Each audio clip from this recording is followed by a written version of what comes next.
morning. I love that song, by the way, so I don't know if anybody else does. It's one of my favorites right now, so if you heard me really loudly singing out of tune over here, that was me. Hey, I want you to know something. I have 2,789 friends, right? Just a couple. I'm waiting on applause, right? No, I have 2,789 friends. So seriously, according to the standard of truth that we all live by for how many friends that we have, otherwise known as Facebook, I have 2,789 friends. Now, be with me here. This is not a humble brag, but if you do want to go ask me to be your friend right now, that'd be good. If that's not the case, right, Facebook, our friends, I have 942 followers on Instagram. So that's got to account for something, right? I mean, come on, right? And then how about Twitter? 1,186 followers on Twitter. And if you were wondering, yes, Twitter is still around and is something that is happening right now, even though it's 2020 and Twitter still does not have an edit button. I mean, how is it 2020 and Twitter doesn't have an edit button, right?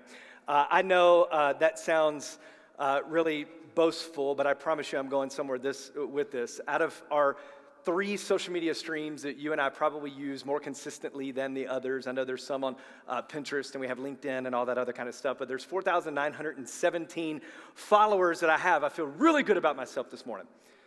But can I tell you something?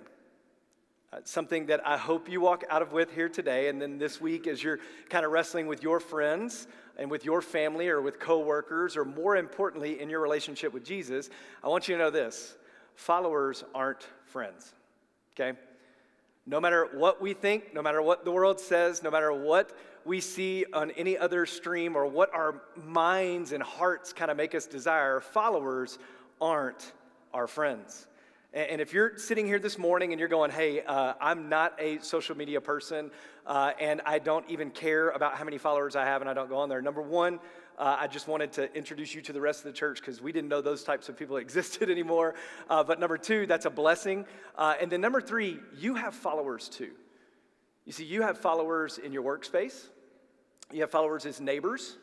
You have followers as family members. You have followers as people that you see out and about in the community, maybe on a regular basis. You have followers that are in here that you may or may not even know, or you may not think of in those terms, but you too have followers. So don't check out the rest of the message that we have here. Because see, here's what followers are. Followers are those people in the back of your mind that for one reason or another, maybe we don't necessarily want to impress them, but we want them to like us, or we want them to follow us, or we want them to think something special about us in one way or another. Right? So sometimes we do things to our homes so that our neighbors can think we're better off than we are. Sometimes we do things out in the community because we want people to think we're not as crazy as we really are, right? So sometimes we say, hey, you can't wear that out in public. And so public then would be your followers because you're trying to impress them for some reason. Or maybe I'm the only one that hears that from my spouse. So there are people that probably don't know everything about you. They don't know the deepest and dark struggles that you have, right? They maybe not even know the goals and aspirations that you have for the year or in your career, but you do have followers. But what I want you to know is that your followers are not your friends. See, here's what a friend is. According to Webster, it says this: a friend is one, a person whom one knows and with whom one has a bond of mutual affection. And so the question would be, how many of those followers actually know you? And vice versa, how many of your followers do you actually know, right? And so it's got to be someone that you know or knows you, and there's a mutual affection. And then the other definition is this: a person who acts as a supporter. Now, maybe this is just me, but how many GoFundMe opportunities have you just scrolled by and not really supported and probably thought, like, I am not supporting them, right? So that could maybe identify a follower versus a friend, right? Because a friend is someone that acts as a supporter. You see, right now we're kind of in the beginning, kind of middle of a series that we're calling Limited, and you see the unlimited on there because I think we feel like we have an unlimited nature of a lot of things in our life, But really, when we boil it down, we have to understand that the limited aspects of the things we do are where we create real freedom, right? Limits can actually create freedom in our lives. And so last week we talked about focus and how if we could just limit ourselves and the things that we do and the focus that we have freedom to do them really well and do exactly what it is that God's called us to. This week, we're going to actually look into, and it sounds kind of counterintuitive, but what life looks like when we limit our mindset around friends, or maybe even limit who we call friends, right? And this is not a negative on having friends, but what does it look like to have a focused aspect on what a friend really is? I think one of the greatest books in all of the Bible that talks about this sort of truth is the book of Proverbs. Now, today is a little bit different. If you've been here before, I usually take a section of a passage and kind of break it down and apply it. And today we're going to be in the book of Proverbs, which is all very similar. They kind of stand on their own, the Proverbs do. But I'm not going to be in one specific area, but don't worry, we'll walk through. We'll have them on the screen. I'll tell you the page numbers as well, too. But if you'd allow, I'd love to look at a couple of different Proverbs and look about how those observations in the Proverbs apply to the friends or who we call friends in our life. Now, a proverb is typically this. It's something that's like super practical, right? People would say that it's pithy in nature, which means it's memorable, like we can remember them. There's Chinese proverbs, right? They apply to our lives. They are a general truth in our lives.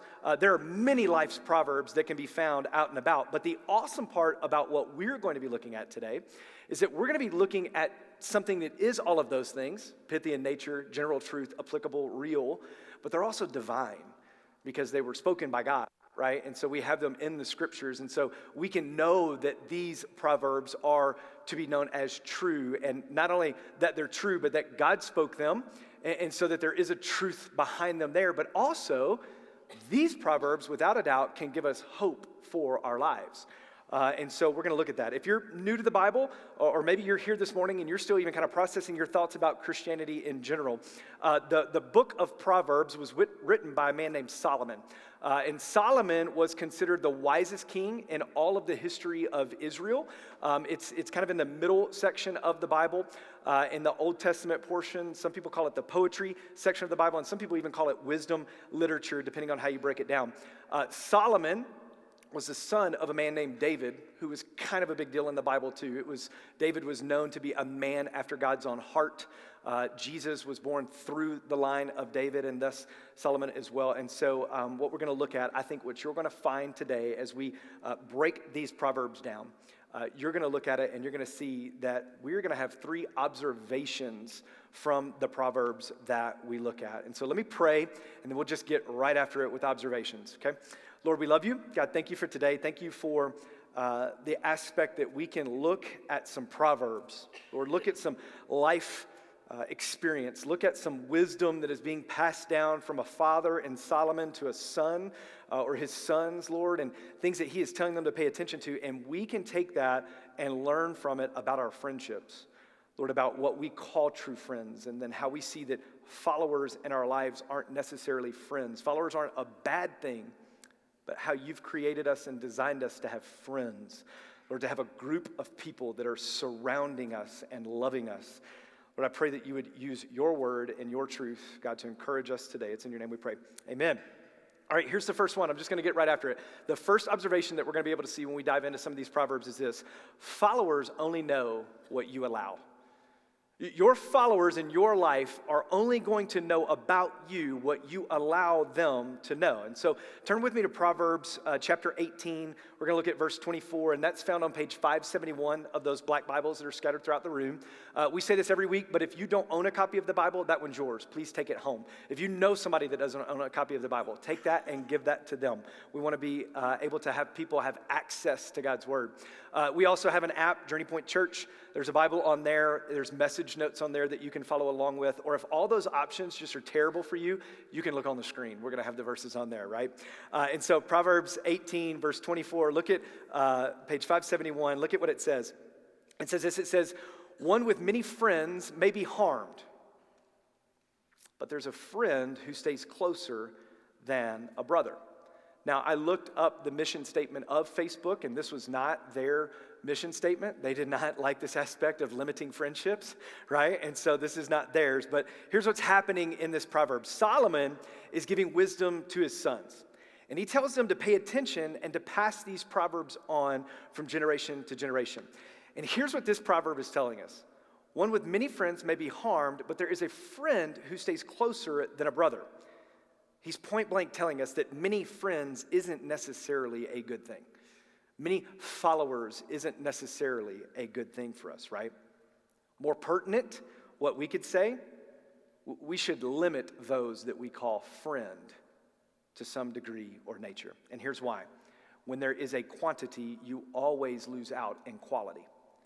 Anytime you have a quantity, you are going to drop off a little bit in quality. And what we need in our lives, I think you would agree, is we need more quality relationships.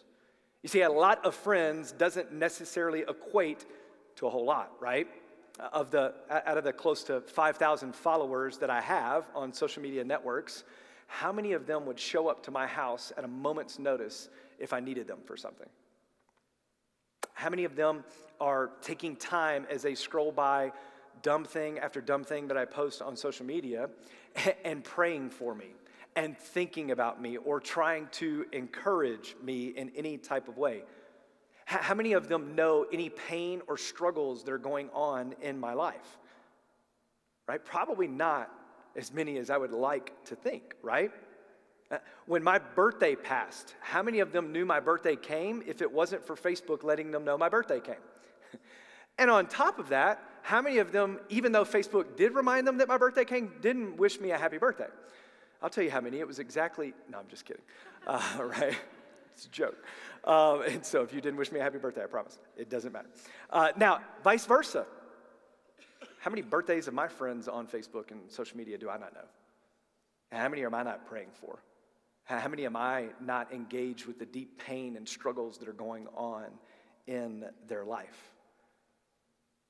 You see, we can have a multitude of friends in and through our lives, but we are less prone to go deep in those relationships with those types of friendships, right? And that's what Solomon is saying here. He's saying when you don't limit your friendships, you just have followers, and followers are not your friends because your friends are the ones that know you deeply and intimately.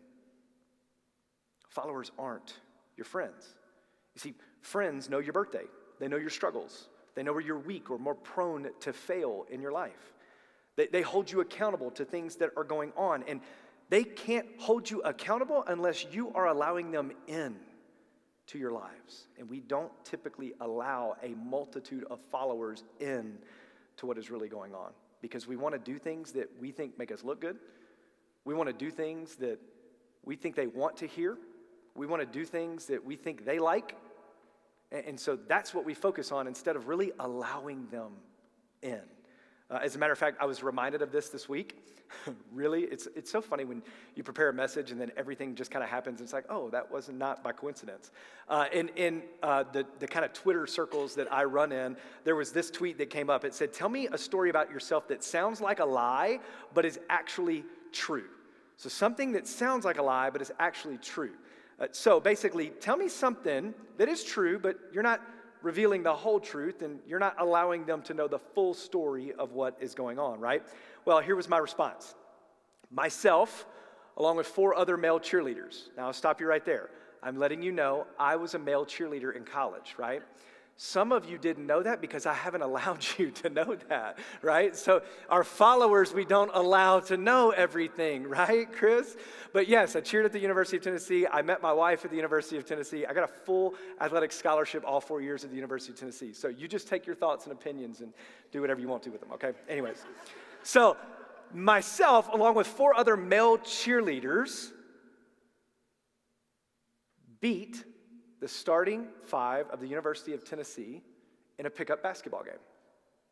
I feel pretty good about myself, right? Or I did then, and I'm still holding on to it. That was a long time ago. That was 20 years ago, okay? But I'm still feeling good about this. Now, here's the deal. I didn't allow them to know the whole story. When I allowed them to know the whole story, which I did, so don't don't judge me right now. I let them know. It was actually the University of Tennessee women's basketball team, which is still a huge deal, by the way. They were really good. But they were actually playing with the picture that you see up here, which is a shooter's ring, which makes the rim actually smaller and hard to make a basket. We played 10 games. We beat them 1 out of 10, and they beat us all other 9 with the same shooter's ring on there, right? So people will only know what you allow them to know. Your followers aren't your friends because you're usually not allowing your followers to know the full picture. Followers aren't your friends. What are you telling people that you're really not allowing the full story to be told because you're telling a multitude instead of some people that know you intimately and deeply? You see, brothers know you. That's why Solomon said this in here. They know when you tell the truth. They know when you're lying.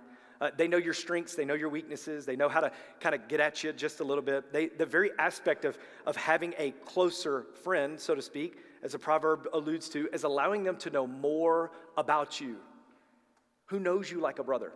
That's a question you have to ask yourself. Followers aren't your friends because they don't know you, because you don't allow them to fully know you. But another observation as well as not allowing them to know us is this second one, and that's followers don't keep you accountable. You see, now, one of the more known proverbs that you've ever heard, and even if you're new to the Bible or still processing your thoughts today about it, you probably have heard this proverb in some sort of way, shape, or capacity. It's found on page 580 of those black Bibles, and it's Proverbs 27:17. It says, "Iron sharpens iron, and one person sharpens another." I love this verse. One of my favorite in all of the Bible for this reason. It's a reminder of the mission that we've been called to as friends, true friends, not followers. But also as people that have said yes to Jesus, it's a reminder of what we've been called to. You see, we're to sharpen one another. We're to hold one another accountable. True friends, not followers, are to ask the tough questions in someone's life. Right? This next picture shows kind of sharpening steel and iron, right? You have to heat it up. You have to hit it with a hammer. It is not an easy process to sharpen and mold and shape iron and steel and heavy metals, right? If you think of knives, it's iron, it's filing them, it's flares coming off of it to make it sharp. It's a brutal and painful process. When someone looks at you and asks you the hard question because they love you, not because they want to just agree with you, but because they love you. It's because they don't want to see you hurt or upset, but it's iron sharpening iron, much like this image. It's a painful process, and our followers don't hold us to that same process, right? Think about this. In your multitude of friends, whether this is on social media or whether this is at work, right? When is the last time you held someone accountable to something that they were doing that wasn't right? Maybe you're at work and somebody you know that was at work did something that they shouldn't have. Maybe they gossiped and talked about somebody they shouldn't have talked about. Maybe they were talking about the boss or the manager or the coworker in a way. Did you hold them accountable? Or did you kind of just to appease the situation and to avoid any hard confrontation, did you just kind of walk away from it or agree and walk away and just say, yeah, you got you, and then just walk off a little bit, right? Right? Been there, done that. I know from experience, right? This is me. I'm being honest here. How about when that friend on social media said something you know they shouldn't have? Off base, out of context, shouldn't have said it. Did you text them and say, hey, I don't think you should have said that. You may want to take that down. You may actually want to apologize and then take that down. Or did you just kind of nod your head and keep scrolling? Right? Followers aren't our friends. Because even the people that we follow and follow us, we don't hold them accountable. Another proverb backs this up perfectly. It's just a couple of verses before the one we just read. It's Proverbs 27:6. It says this. It says, the wounds of a friend are trustworthy, but the kisses of an enemy are excessive. You see, when you let your friend slide, you're the kiss of an enemy. When they let you slide or let you think it's okay, it's the kiss of an enemy. Let that settle. And then kind of check this out. You are who God has given the mission in their life to hold them accountable if they are your true friends. He's given us that responsibility to actually hold them accountable to the way he desires. And vice versa. They, if they're your friends and not your follower, is someone that God has given to them to hold you accountable. Not to agree and be the kiss of an enemy, but to be the wound of a friend. One of the paths that we have here for those types of relationships are called our connect groups or our core groups. Now, connect groups are groups that meet in homes. We're getting ready to ramp those back up in February. And so February, we will ramp back up. Those meet in homes throughout the week. They meet for about an hour and a half. And in there, we go over Sunday's message a little bit deeper, go into it a little bit deeper to understand and ask some pertinent questions to it, right? It's a time to just kind of talk about it and go further into it. We do the sermon-based type stuff because it's a little bit easier to catch up with those as opposed to like going through books of the Bible in it. But those meet weekly, and that's an area where you get to know one another and you also get to know what's going on in somebody else's life. And then we also have what we call core groups. Those, if you have a church background or familiar with church, that's kind of an intentional disciple-making process that we have. That's 3 or 4 guys meeting with guys. That's 3 or 4 ladies meeting with ladies. And we're understanding the Bible a little bit better. We're going a little bit further into our depth and knowledge of the Bible. We're diving into things. We're reading it together. We're praying for one another. We're asking hard, accountable questions. And we're just saying, hey, man, what did God say to you this week? And what is he saying to you right now in your life? And so we do guys with guys and ladies with ladies because a lot of times guys won't share things that they would share in a group with mixed gender. And a lot of times ladies aren't going to share things that they're going to share with mixed gender either. And so we want those to go and be real accountable relationships, not followerships, right? If you want to know more about any of those, Connect Card has it on there. You let us know as you fill that out and place it in the buckets that we pass here at the end of service. Let us know. We'd love to get you connected to one, but be on the lookout for the Connect group starting in February. In both of those, though, I will warn you, you're not going to have followers. You're going to have some friends. You're going to get to share what's going on in your life. You're going to get to ask them to pray for you, and they're going to be praying for you, and you're going to have deeper friendships, not just followerships, right? So followers only see what we allow. Followers don't hold us accountable. We know those two things. I think they resonate well to us. But then I think one other observation that we can see from some Proverbs is this. Followers can affect your decisions. They really can affect your decisions. Tell me just if in your mind, I want you to think about this. Tell me about a time that you were walking around the city, maybe you were on the train, maybe you were downtown, whatever it was, and you weren't, this is not a time where you actually had your phone out getting ready to take a selfie or get somebody to take a selfie of you in a way, and you just thought, you know what, a duck face would be really good right now to right? And so I think I have my most famous duck face picture I had. It's like, dude, could we imagine, if that was, Mona Lisa was a duck face, right? I mean, tell me about a time where you actually walked around and did a duck face for it, right? Or how about this? When I was growing up, there were these things called cameras that had film. And so let me explain a little bit about what that is. There was this little thing that wound up, and if you opened it too soon, it would wind up, and you're like, oh, I only got one picture on this. You would have to take it to a Walgreens, or you'd have to take it to a Wolf camera, which is what we had when I was there. And if you had some extra money, you could actually get it developed that same day. But if you didn't have the extra money, you had to wait a couple of days to actually see what the pictures were. And, right, I know this is really weird. But it happened, I promise you. Look it up, Google it. Everything you Google is true. And so I was thinking about this week, and I was like, you know what? There was not a single time when I was growing up with film camera did I ever do this. I need to take a picture of my food. I feel the need right now to take, this barbecue looks really, hold on, could you step back out of my shadow, and I never, ever did that when I had film camera. But for some reason now that we have followers in this world with social media and everything else, we feel the need to do this, right? How many times are you out in a restaurant and you see people on a date, before they talk or do anything, they're both on the opposite ends of the table, taking pictures of their food. If you haven't, just check my social media. I do it way too often. I'm just confession. No. Followers make you do weird things, right? Followers make you affected in your decisions way more than you probably want to give credit to. Followers affect our decisions. Look at Proverbs 27:9, just a couple of verses up from where we were. It says, oil and incense bring joy to the heart, and the sweetness of a friend is better than self-control. It's self-counsel is the actual word there. Now, here's what the application is. Followers make you do things that seem cool, that seem like you need to do them or we're supposed to do them, like duck face or take a picture of food, as if it brings joy to our hearts, right?